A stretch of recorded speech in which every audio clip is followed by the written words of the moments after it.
In today's lesson, you'll learn many ways to unlock your speaking and stop overthinking because of a fear of making mistakes. Ksenia and I covered different topics that go from more basic techniques you can use to deeper reflections on our fear of being judged and how we can actually deal with it and speak English more naturally. So, without further ado, let's jump into episode 396 of the Real Life English podcast. Yes, citizens of the world. This is Izzy from Real Life English, where it is our mission to guide you and help you speak English more confidently and naturally, to connect to the world and actually use your English as a bridge to your greatest life. And Ksenia, I've been meaning to ask you something because we've known each other for 5 to 6 years, right? Quite a while.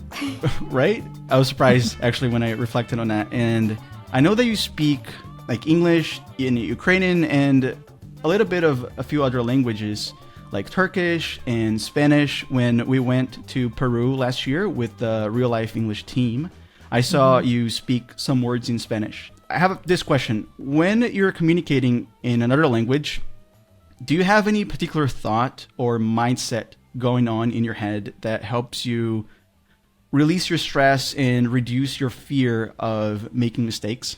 Ah, what an interesting question. So I would say it depends on the level I'm in a particular language. So the more basic my language, the more relaxed I am because I know that I'm a learner. I know that I don't speak Spanish fluently. And coming back to our experience in Peru, like I had to use Google Translate a lot. So we're choosing keywords to somehow build a sentence to communicate what I want to a person, to a Spanish-speaking person. That's what my goal was at that point. Definitely, I wasn't thinking of I don't know how to build it correctly or something. The goal in my mind was to communicate a message, to ask the price or direction or say thank you or I don't know, something like that. But if you are talking about, let's say, Turkish, I had like A2 in my Turkish. And when I was visiting Turkey, at that point, I was kind of trying to say things correctly. I was paying attention to pronunciation and everything. So my awareness was more alert, let's say, if I can say so. What do you mean by more alert? I think I was more observing how I speak. So if we come back to Spanish, it doesn't matter how I speak, how many mistakes I make, if I pronounce it correctly or not. At that point, it was important for me just to connect to a person I'm talking to. With Turkish, for example, it's more about, I know that I can connect. I have a level for that already. So there comes a point when I'm more observant, let's say, of my language. Now that makes me think because when your knowledge of the language is really more at a basic level, you may need to rely on like Google Translate of sorts, where you just like translate that word, you create your own scripts for the conversation you want to have, right? And then you kind of try and master it a little bit. So when it's time, you can just reproduce it more confidently, right? That's actually something simple that I can already say. If your knowledge is very basic, create some scripts, right? Some survival phrases.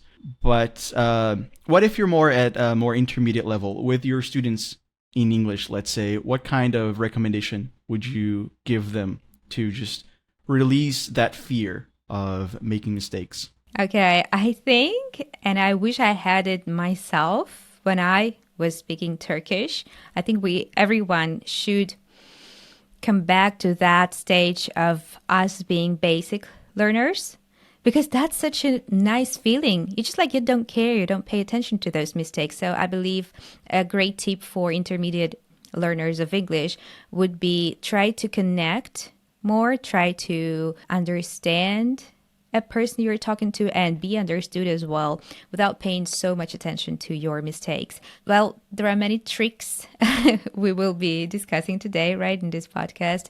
But the first and the easiest one is make sure there is this conversation, the flow of conversation. Like if you see that another person can understand you, then yeah, just relax. Everything's good. And I don't believe that many people act like, grammar police. They want to catch every mistake you're making, right? So that's important point here. Nobody's paying so much attention. I think you are the only one who pays so much attention to your mistakes.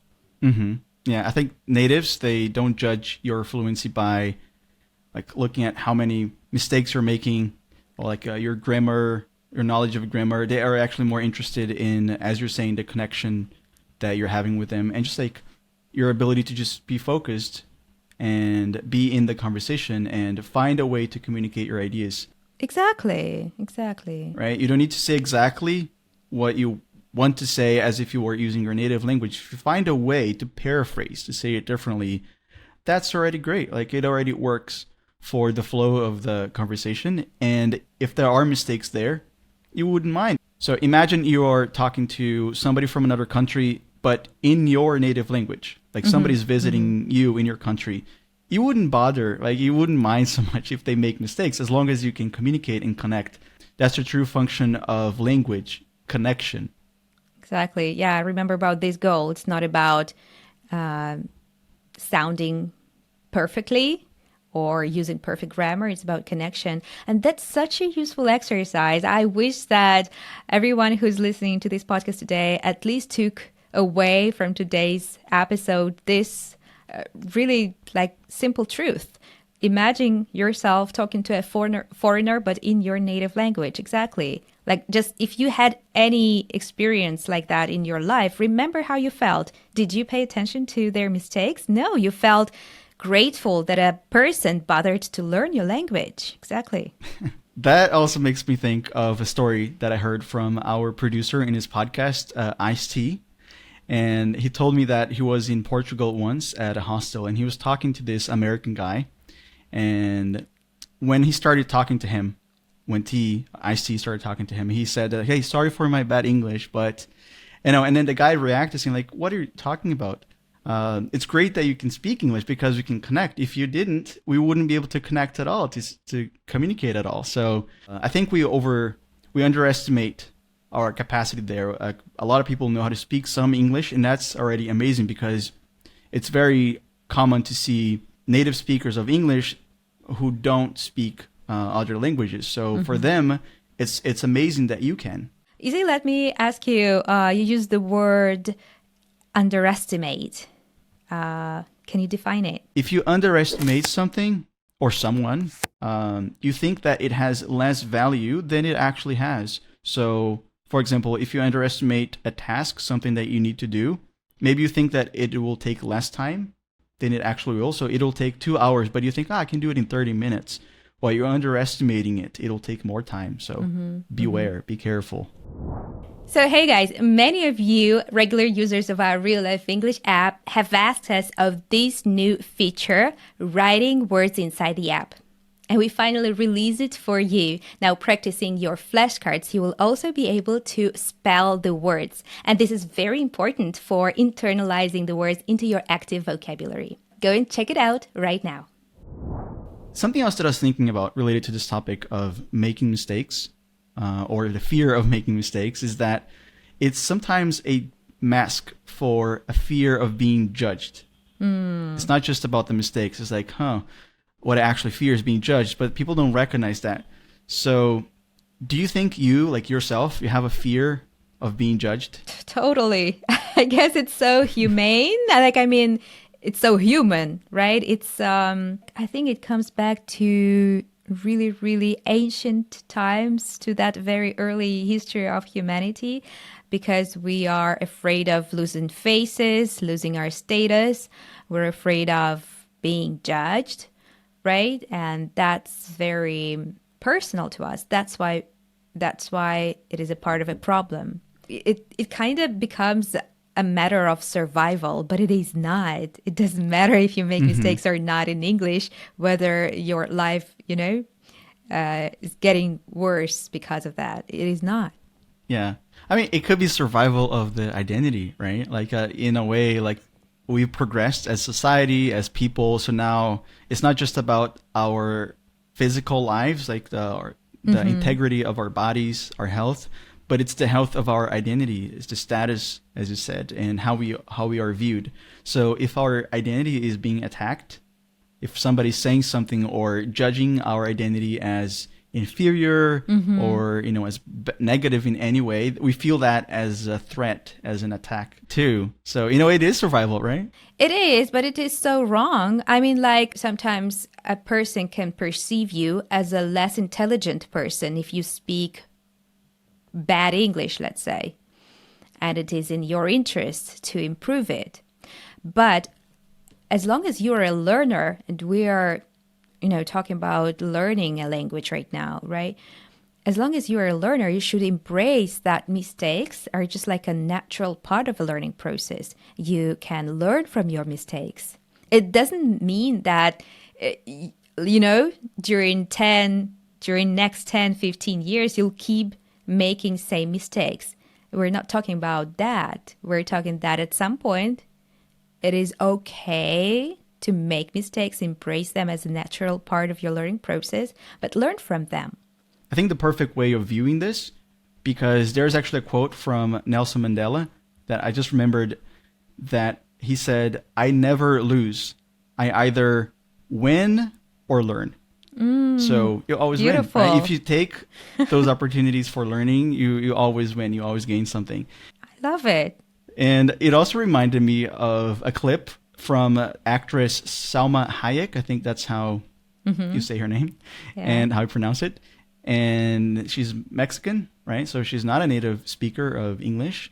And she talks about something that you said earlier, that if people judge you, and you feel like that, judgmentalness, then there's actually a stance. There is a position. There is a mindset that you can apply to this. Let's listen to her talking. If you did something wrong, don't let anybody take your mistake and use it against you. Even if it's a mistake, it belongs to you. It's yours. Own it. Yes, I did it. Throw it back in their face and don't let them take your mistake. Your mistake, it's a valuable tool for growth and for life. Don't be afraid to make mistakes. It's better than to do nothing and learn nothing and not evolve. Your mistake is your greatest opportunity. And if somebody's making fun of you because you made a mistake, don't go down because of it. If you say, "So what?" to their face, if you say, "Yes, so what?" They are powerless. They are powerless. Yes, I messed up. Tomorrow it will be another day. Next year will be another year. It is my mistake, not yours. You have your own. Nice. Yeah. Nice vocabulary here as well. So I took note of the verb to evolve. So what does it mean if you evolve? You're developing, right? You're growing. You're going from one stage to a higher or more advanced stage. Exactly. And she said, if you mess up, that's a great alternative to the phrase to make mistakes. Yeah, when you make mistakes, you mess up. Yeah, it's more colloquial, right? And it's a phrasal verb, so you can use it more to describe a situation. I also heard she say that when people do that to you and you say, "So what?"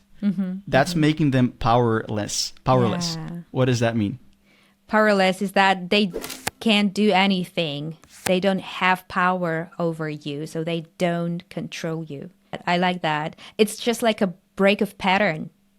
Usually what people expect, that you find some excuses or you feel down, you are humiliated.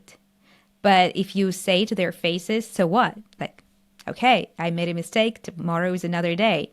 Like, you break this pattern and there is nothing for them to tell you, right? And if you think about it, as we said earlier, no one is really judging you so much, but if there is somebody who's judging you, or if you really believe, if you just cannot accept the fact that people are not judging you, you really believe that, then this becomes a shield, right? Because it's a shield against that very belief that people are judging you. But so what, right? It's a shield. It's a defense mechanism that fights that belief. But you shouldn't even have that belief, right? You should work towards not having that belief, because people are not judging you the same way that you don't judge other people. Like you don't judge non-native speakers of your language. And also, if you want to play the game of being judged by how advanced you sound, I would say that that's not a very good game to play. It's not a good way to measure success. Yeah, exactly. It's not a competition. If that's not a good game to play, if that's not a good way to measure success in speaking a language, then what game should you be playing instead? Oh, that's, I don't know if I'm able to answer this question, but again, coming back to the mindset of connection over perfection, is that why we're learning languages and why languages exist is to connect to other people, to say and share what is important to you, and also to get knowledge from others. So it's all about this connection, exchange of ideas. I can think only about that. Yeah, it's an interesting mental model, right? A good way of framing it, of thinking it, so you actually make it easier for yourself. I really think the mindset is huge for learning languages, because a lot of times it's our beliefs, it's the way that we are seeing the situation that really dictates, that really creates the situation for us. So in this case, I like your description of the game, by the way. It's the game of connection. You win the game when you connect. You don't win when you speak, when you sound advanced, which is like most people want to sound advanced. So they're like stressed out because they're not sounding advanced. They're like, feeling that fear of making the mistake, like a grammar mistake. But again, if you're playing the connection game, then there are abilities that matter more in that game than the perfection game. I think it's more about like this general communication skills. It's knowing how to start a conversation, building the skills of active listening.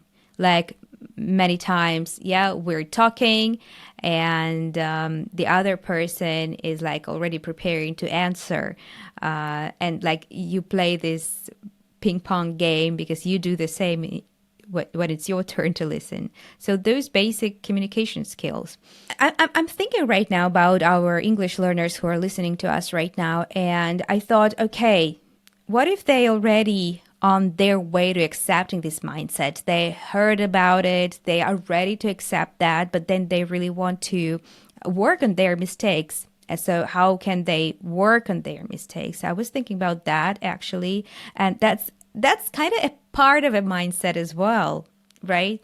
Because we want to speak naturally. We don't want to overthink, to pay attention to all those mistakes. And again, we want to come back to that original idea we had with you, is that communicating your message, not sounding perfectly, not having ideal grammar. And still, as we were discussing today, it's just like this moment of learning. There'll come a moment when you will want to make less mistakes and sound better, because you'll be using more accurate words. It's also about like mistakes are not just only grammar mistakes, right? It's like using the right word in the right moment.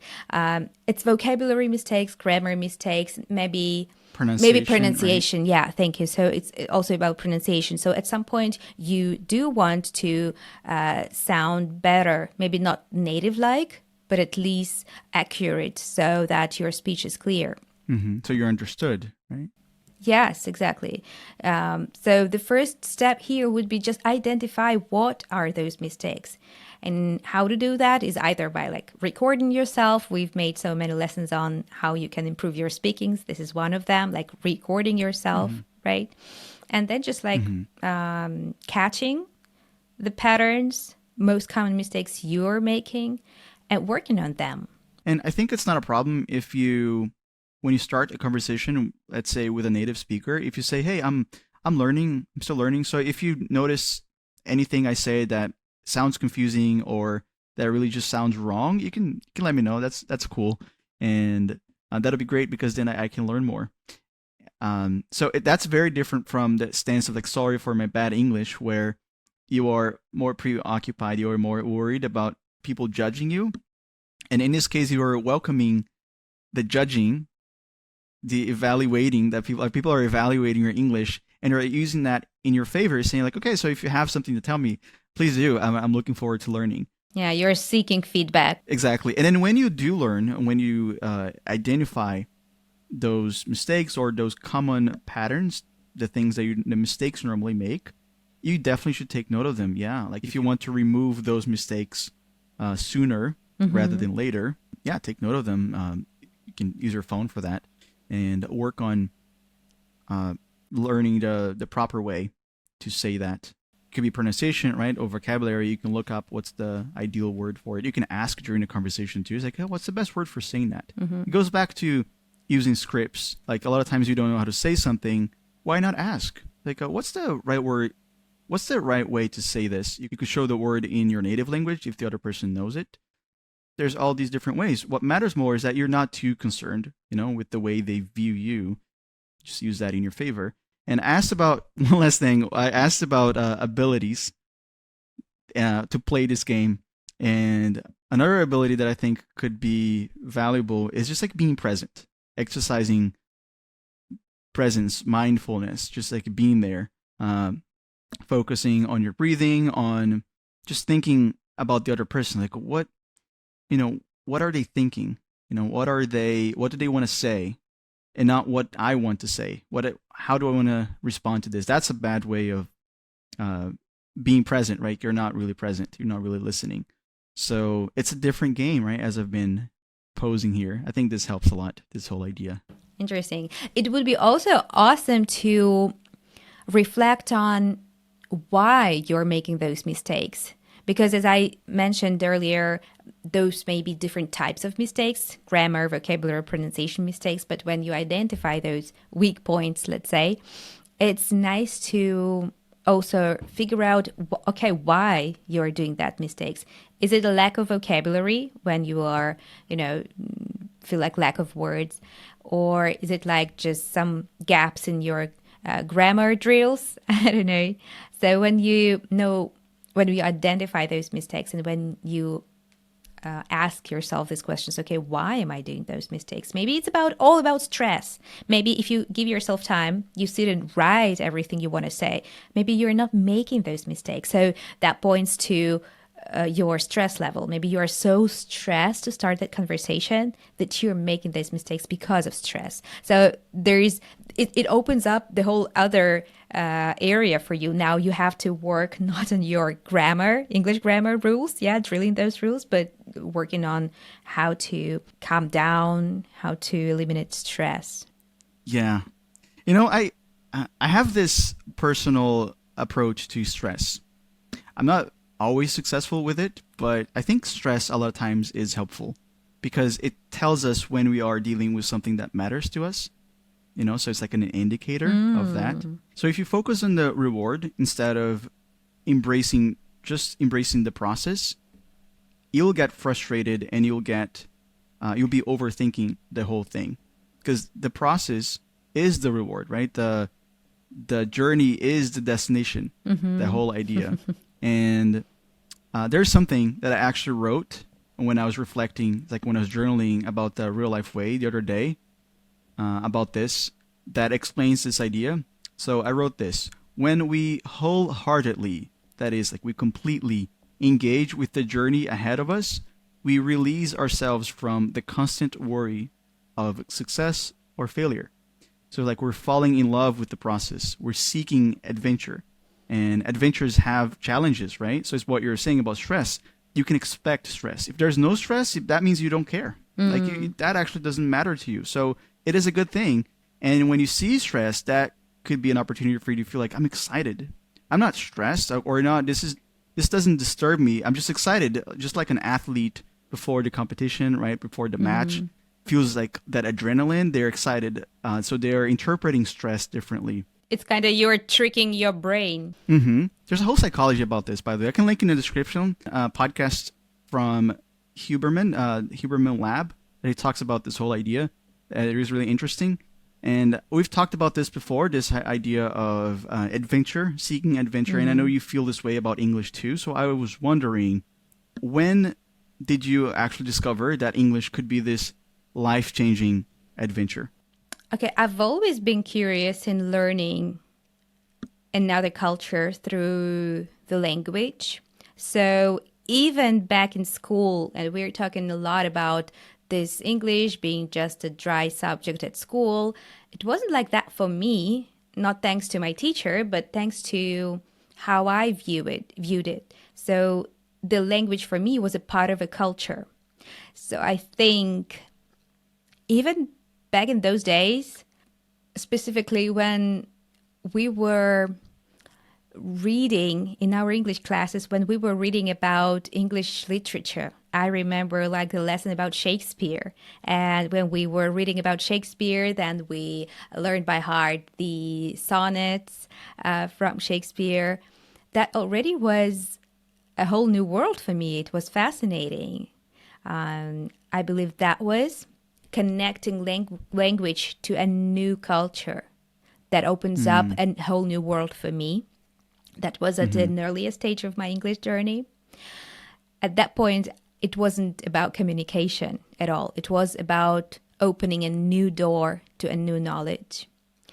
Later, when it was more about communication, connection, it is exactly that, having advantage over others to connect to anyone who also speaks English.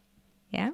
That was, I was, at some point in my life, I was working and living in Kyiv. Kyiv is the capital of Ukraine, so there are many, many tourists visiting. So I felt like that was so cool that I can talk to anyone in any situation if they also speak English. You almost feel like this global tribe or this global family that you can now be a part of, right? And you are also a member of the Fluency Circle to this day, right? You still connect with everybody there. And the other day, I saw this message from a learner that I just felt it was so beautiful. She was talking about her experience using the RealLife app and how that made her feel this connection. I thought it was really beautiful, and I saved it to just share it here. So her name is Beatriz. I think she speaks Spanish, maybe Portuguese, based on the name. And she said this: "To me, this app has helped me feel more confident. Like you, I think that learning a language is an adventure, so I enjoy the trip. You guys make me feel as a part of the English global family. All your topics are interesting, and the app is really helping me to improve my English. Thank you." So it is that, right? As soon as you start to see English as a doorway, as a bridge to connecting to the world and to this family, this tribe, that also allows you to feel less stressed about making these mistakes because you are connected. Exactly, and that is so beautiful. And I like how she adopted this mindset of English learning being a journey, being an adventure. When you adopt this mindset, it suddenly becomes so much more fun and curious. You become curious. Yeah, you're like on a quest. You learn something new. You try something new, just like in an adventure, just like in a game, right? So you play with the language. So those are no longer mistakes you're making. Those are your ways of learning it. Yeah, experiment with the language. And yeah, viewer, listener, if you found this interesting and you want to try the RealLife app, you can click the link in the description. On the RealLife app, you can speak with other learners. You can practice speaking together in these short video calls that last from 4 to 8 minutes. And you can actually get premium, so you can make these calls have no limit. So they can last forever, and you can just speak and make friends across cultures, talking to other people. And I would say that the importance of this, by the way, also for the topic of this conversation, is that when you practice, like practicing is important. Like people, a lot of times they want to spend time like learning and just activating their English, the vocabulary, pronunciation, but you really need to practice like you play, meaning you need to practice speaking, and practice doesn't make perfect. This is not about perfection. Remember that. Practice makes confident. Practice makes automatic. Just like you told me the other day that you're learning how to drive, the more you practice, the more confident you feel. So it's not about driving perfectly it's about driving confidently, which is the same, right? It's what people actually want. Exactly. I love that. I love that. Yeah. Practice is key here. The more you practice, the more confident you get. All right, Ksenia. So this is all I got, but this was amazing. I'm really glad that we've done this. Yeah, thank you so much, Izzy. And I hope that the listeners, the viewers of this episode will stop for a moment and just think how they approach their mistakes. Maybe that's another problem for them already. So for them, yeah, just treat this learning process as a journey. Yeah. So now let's move on to talking about what we have been digging this week. So Ksenia, I heard that you have recently taken a trip or a tour around your own city with your daughter, right? So how was that? Yeah. By the way, let's stop here for a moment to define these words because personally they are confusing for me as well. I would call this an excursion, right? But I believe the correct English equivalent would be a city tour. A trip is when you're going somewhere maybe outside your city. I stayed in my city. So I believe it's a local tour or city tour because we were exploring the buildings that belong to one of the most famous Ukrainian architects, Władysław Horodecki, a Ukrainian architect of Polish descent. And he's famous for many recognizable landmarks and especially an architectural gem located in Kiev called the House with Chimeras.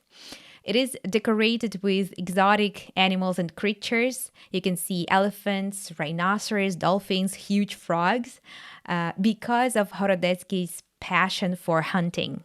And that was basically it. We had a 30-minute lecture learning about him, and then we went outside, right? And we were seeing and exploring those buildings, and we were even entering those buildings. That was a highlight of this tour for me because if you imagine when you go to some cities with great architecture like, I don't know, Italy, Barcelona, yeah, in Spain, most of the times you only see those buildings like the facades of those, yeah, just like you see them from a distance, right?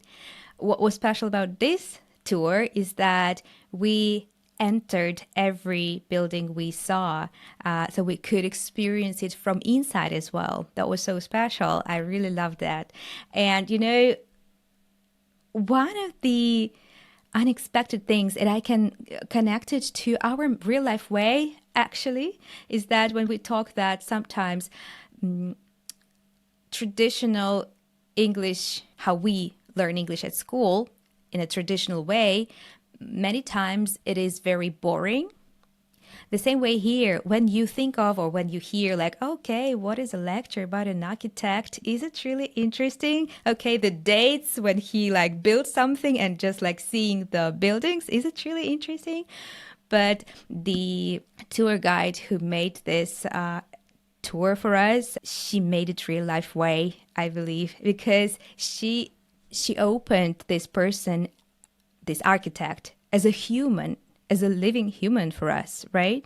Because she was talking about his frustrations in life, his struggles in life, his passions. And what I didn't know, what I learned on this city tour is that his greatest passion was hunting.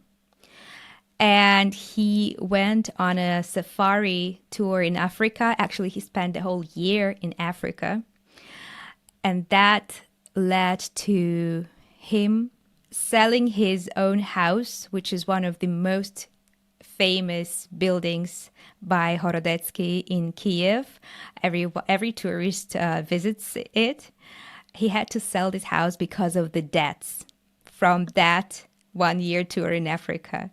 So he was so obsessed with his passion that it brought him to those financial struggles, you know? It was unexpected. I didn't expect that. Really interesting adventure. I think when you connect with the story, the real story of a person, that makes the whole experience of learning so much more profound, right? And real. ultimately, I think we just want to see that the person that we're talking to is also another person. You know, it's not somebody who is just an extra, like an extra in a movie. An extra in the movie is that person who doesn't. It's like a character. It's like a character who doesn't have any names, right? Okay. Just somebody in the background. So the people in our lives shouldn't be extras, right? We should see them as protagonists too, and they have stories. And this is related too with the topic of our podcast here, because when you see people as protagonists of their own lives, that makes it so much more real and simple for us. Like, yeah, they feel that fear of being judged too, but I don't judge them, so that's all okay. Okay, Ksenia, so we publish a new podcast episode every week, and this is free, right? On Spotify and on our app, you can actually get the full transcript of this conversation and flashcards of the more advanced vocabulary that you're using, so you can learn all of these advanced expressions and actually use them in your conversations and remember them forever. And this is all free, the access to this podcast, but we need support too. So how can learners, viewers, listeners support us with this podcast? Yeah, this is so important for our team. We really enjoy providing this content, recording these lessons for you. Hopefully all of them are valuable, or just like one of the learners that we talked to recently said that she feels like we are her friends. So we would ask our friends for help. We are asking you, our friends, to help and support our channel grow with giving us 5-star and good feedback on your favorite app store. Also commenting under this video. And if you have any feedback or any suggestions for the new topics, shoot us an email at hello@reallifeglobal.com, or share this in the comments below. Yeah, Ksenia. So as we always say in this podcast, no matter what divides us, that which unites us is far greater. 1, 2, 3.